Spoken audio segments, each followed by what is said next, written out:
Ahmedabad Narendra Modi stadium 1,32,000 ধারণ ক্ষমতার jam-packed স্টেডিয়ামে টসটা জিতেছেন মিচেল স্যান্টনার এবং ফিল্ডিংয়ের সিদ্ধান্ত বেছে নিয়েছেন। কেন?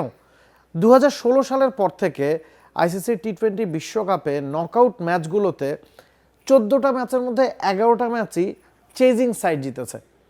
যে 3টা ম্যাচ প্রথমে ব্যাট করা দল জিতেছে সেই দলটার নাম ইন্ডিয়া। মানে বাকি সবাই চেজ করে জিতেই অভ্যস্ত। এখন পর্যন্ত টি-20 বিশ্বকাপে যে 9টা ফাইনাল হয়েছে তার মধ্যে 6টা ফাইনাল চেজিং সাইড জিতেছে, 3টা ফাইনাল প্রথমে ব্যাটিং করা দল জিতেছে। আহমেদাবাদের নরেন্দ্র মোদী স্টেডিয়ামে লাল মাটির উইকেট আছে, কালো মাটির উইকেট আছে। এবছর টি-20 বিশ্বকাপে 3টা ম্যাচ কালো মাটিতে হয়েছে, যেখানে ফার্স্ট ইনিংস এভারেজ স্কোর ছিল 197। 3টা ম্যাচ লাল মাটির উইকেট হয়েছে, যেখানে ফার্স্ট ইনিংস এভারেজ স্কোর ছিল 179। এখন কত রান আপনি এক্সপেক্ট করবেন?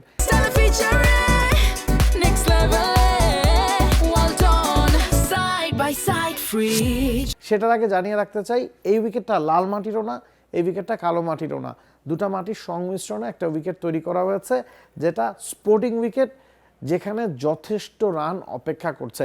190-200 রান আপনি এক্সপেক্ট করতেই পারেন। পরিবর্তন কেমন আছে দু দলে? ভারত তাদের একাদশে কোনো পরিবর্তন করেনি। বরুণ চক্রবর্তী না কুলদীপ যাদব, এই প্রশ্নটা উঠছিল, যেহেতু বরুণ চক্রবর্তী গেল 4 ম্যাচেই প্রায় 11-11.5 করে ইকোনমিতে রান দিয়েছেন। তারপরে বরুণের উপরে বিশ্বাস রেখেছে টিম ইন্ডিয়া, কারণ তিনি টি-20-র 1 নাম্বার বোলার এবং এই টুর্নামেন্টে এখন পর্যন্ত 13 উইকেট বরুণের, সেটা ইন্ডিয়ানদের মধ্যে সর্বোচ্চ।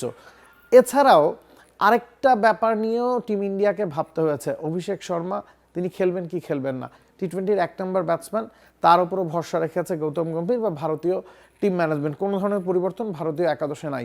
অন্যদিকে নিউজিল্যান্ড কিছুটা চমকে দিয়েছে। কোল ম্যাককংকি, তাকে এই ম্যাচ খেলাচ্ছে না কিউইরা। কোল ম্যাককংকি একজন রাইট আর্ম অফ স্পিনার এবং এই পুরো টুর্নামেন্ট জুড়ে ঈশান কিষান এবং Abhishek Sharma, 2 left handed batsman কিন্তু রাইট আর্ম অফ স্পিনারদের এগেনস্টে যথেষ্ট প্রবলেম ফেস করেছেন। সে কারণেই ম্যাককংকি না থাকাটা একটু বিষয় জাগাচ্ছে। শুধু তাই না, শিবম দুবে আছেন, আকসার প্যাটেল আছেন। তো ভারতের ব্যাটিং লাইনআপে কিন্তু অন্তত 4 জন প্রথম 7 জনের মধ্যে লেফট হ্যান্ডেড ব্যাটসম্যান।